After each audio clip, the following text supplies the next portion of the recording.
Ayan po, magandang umaga sa inyong lahat, mga boss. Chipamo, sir, anong oras na? Alas 8:08 ng umaga dyan sa Pilipinas, mga kababayan.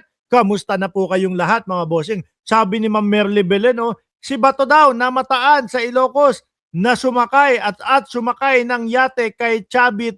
Yung yate, nabalita nga ho yan, Ma'am Merly Belen ho. Ano po, ako, kung saan ka man, Bato, panigurado, stress na stress ka pa din. Ayan po, ang ating mga pag-uusapan, mga kababayan.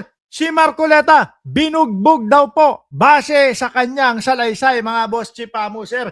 Yan ang ating pag-uusapan sa araw na ito. Kaya po, kung kayo ay wala pang nare-receive na maleta, ibig sabihin, hindi pa kayo napapansin nung 18 Marites, mga boss Chipamo, sir. Kaya po, kung kayo ay hindi pa nakasubscribe dito sa ating channel, ay dapat po pindutin nyo na yung subscribe button upang sa ganoon kayo ay laging ino-notify ni YouTube pag nag-uumpisa na po tayo ng ating mga talakayan, mga bossing. At syempre ho, mga kababayan, i-shoutout ko na din yung mga nandyan po, no? Sa comment section, kagaya ni Ma'am Merly Belen, si Tommy ng Cereza Force, si Aloli TV, sino pa? Si Joel Q, sino pa nasa taas? Si Jonas Benavides, sino pa? Buong Cereza Force family at Nilda Montes watching in Korea. Anyong Saranghe, good luck. Hello po kay Sir, araw-araw pinapanood. Ang tagal mo po. Naku, ayan na. Dahil kayo kasi naman kayo no? Kaya tayo laging nalilate dahil din sa inyo. Okay mo, mga kababayan, umpisahan na po natin ito. Russell Pelobello, shout out din po sa inyo, sir. Siguro ko kay Chabit yan, sabi ni Merly Belen. Game mo, mga kababayan, umpisahan natin dito po sa interview, mga kababayan, ni Erwin Tulfo.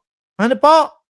Sa interview ni Erwin Tulfo, na ika nga niya, mga kababayan, mga boss Chipamo, sir, na si Alan Peter Cayetano, kahit palakulin mo yung mukha niyan, tatalbog lang daw ho, mga kababayan.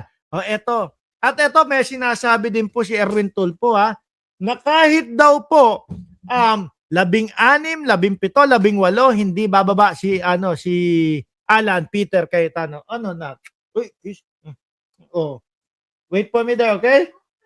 Game! Banat! No, I don't believe kahit na mag 15, 16, 17 pa kami, ginawa niya na yan sa Congress when he was the Speaker of the House. Ganun na din pala.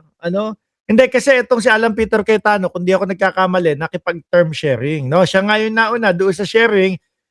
Pagkatapos, yung araw na dumating na ho, mga kababayan, na yung kasunod niya na ang papalit, ikinandado daw po yung Congress. No, ayaw nang bumitaw. Nasarapan, mga boss Chipamo, sir, si Alan Peter Cayetano. Simula pa lang naman po yung kagaya dito sa Senado. Alam na po natin no?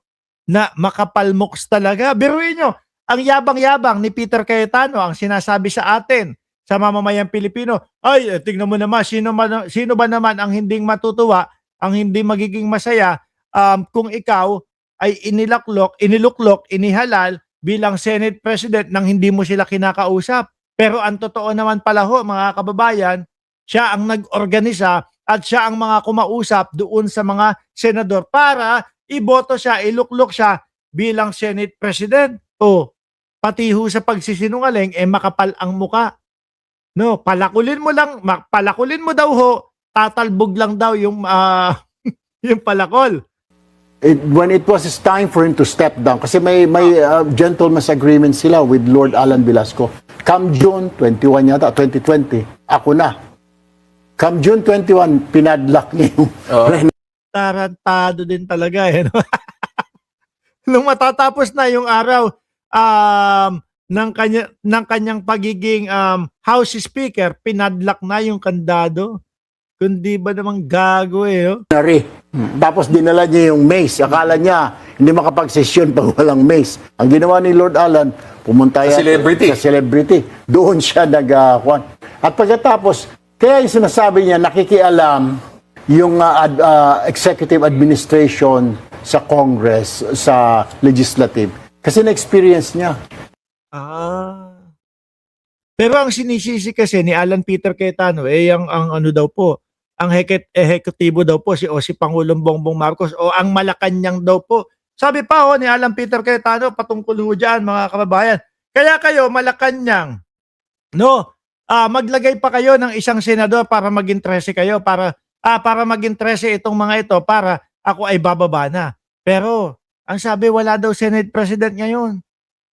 Si Alan Peter Cayetano, nasibak na doon sa Congress, sibak pa din sa Senado, mga bossing. Pero ipinagpipilitan pa din ang kanyang sarili. When he was ordered by then President Duterte step down. Eto ho yata yun, mga bossing. Lang po unang magpasalamat. Yeah, eto si Peter Cayetano. Nung sinabi na ni Duterte, baba ka na, oy! Psst! Tigil na! Baba na! Eto, mahilig na din pala to. Dati pa lang mga boss Chipamo, sir, na maglalalive ng mga kagaya nito Gusto ko lang po unang magpasalamat sa atin mahal na Pangulo. As I have committed to you, I will help your administration. I will respect your leadership. There are no good leaders without good followers, so I am a good follower. I'd like to thank you, and the family would like to thank you from the bottom of our hearts, from the experience of being your vice presidential candidate, from the experience of fighting for your battle against drugs and crime and corruption in the Senate, even the time na mag-isa na lang po ako na dumidepensa dun sa hearings ni Senator De Lima, karangalan ko po yun. I'd like to thank you, Mr. Speaker, Mr. President, na yung pagiging DFA Secretary, makapagsalita po sa iba't ibang bansa. Talaga palang talaga palang bata ni Duterte ito, mga kababayan. Tina B, shoutout sa iyo. Kaya naman pala, ginagawa na ang lahat-lahat, mga boss Chipamo, sir, upang hindi matuloy ang impeachment ng Vice Presidente. Mark, paano mo nasabi na ganun ang ginagawa ni Alan Peter Cayetano? Tignan nyo na nga lang ho yan, mga kababayan.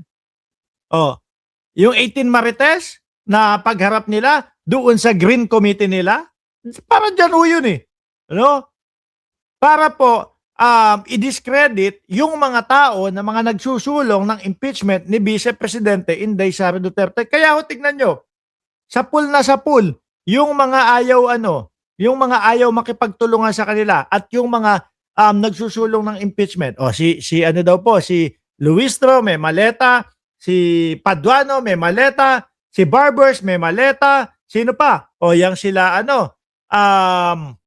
pangalan nito, JJ Suarez, lahat po yan, mga bossing, yung mga tao na nagsusulong na ipa-impeach o ini-impeach ang Vice Presidente. Tingnan mo pa, eto pa yung isang congressman na si Jose Alvarez na hindi pumayag doon sa gusto nila na i-endorse ang impeachment ng Pangulong Bongbong Marcos. Ano ginawa nila? Idinamay nila sa maleta.